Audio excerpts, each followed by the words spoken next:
Bible students who are preparing for the ministry, mission students who are preparing for the mission field, they need to start expecting missions and the ministry to start looking a little more like it did in Paul's day.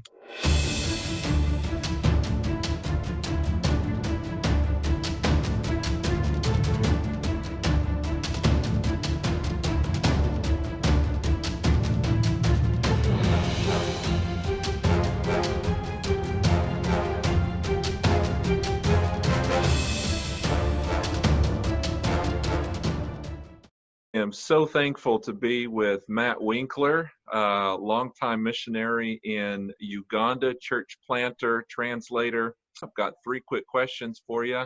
Matt, how are you guys doing? We're doing good here. Keep everyone playing basketball in the evenings and playing a lot of Settlers and other games. So family's doing good. It's affected, first of all, in the lockdown. It's been almost 2 weeks now that we've been on lockdown. At first, they started by limiting transport. They stopped all the taxis, and they said that private vehicles could only move with 3 people in them. But then just a few days later, we went on lockdown. And so we had to prepare the church for that. Another thing that has hit, though, is white suspicion.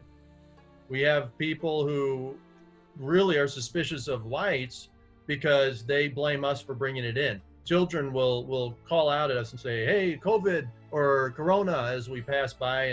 And my children, my older children, they've walked through town and they've had that happen. Police beatings have happened because of the lockdown. Police were beating people wrongfully for being out on their front porch or in their yards at night because there was a curfew, and they misunderstood or misinterpreted the president's curfew order to mean that you had to stay in the house. You could not be on your own front porch. So there were some people, even someone I know, who got beaten. So that's kind of what we're just all kind of being careful. During the day, though, we can move freely. Just one person from each household going to the store, getting what you need, coming home. The church is divided. We divided up the church into small groups. Myself, the pastor, and one of the deacons, we have divided that up. And at first we were hoping to be able to meet at home, but then when the lockdown came, even meeting at homes was restricted. Pastors who tried to do that, they were getting arrested, groups were being broken up. So we have to communicate by phone. Each person is in charge of the people in their group. So just trying to call people, keep communication open. At times people can visit. I did have a visit today by one of the men in our church. So there's that freedom. But even that, they don't want people moving like that too much, though. They kind of look down on that. Another thing, though, I am able, with the bit of freedom, I am able to visit neighbors. And so I do have some neighbors. I have one a Muslim who just recently, a few months ago, trusted Christ. And I'm trying to reconnect with him now. I have another one I'm trying to reconnect with, and just quietly go over there, sit with him in his home or in his workplace, and just keep talking. But one thing that's really been positive for me, though, is with all the extra time, since I'm not visiting anyone, I have all this extra time in my office.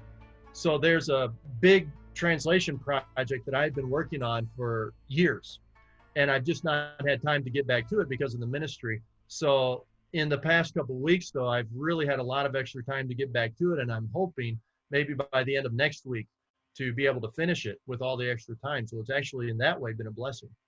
I would say look at this time as a time of opportunity, because to me and to many others, we keep seeing what is happening as a prelude to the end times, to the tribulation.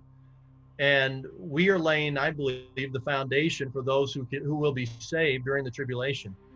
But I would say, if I could give one thing, I would say that Bible students who are preparing for the ministry, mission students who are preparing for the mission field, they need to start expecting missions and the ministry to start looking a little more like it did in Paul's day. What I mean by that is that we have actually grown in ministry to we've become used to a lot of comforts, just as everyone else around us has. We live in nice homes, even on the mission field, compared to the other people around here. I'm the rich guy. And so there are certain comforts that I have, which others don't. And there's safety and security, which we enjoy here in Uganda, which Paul did not enjoy.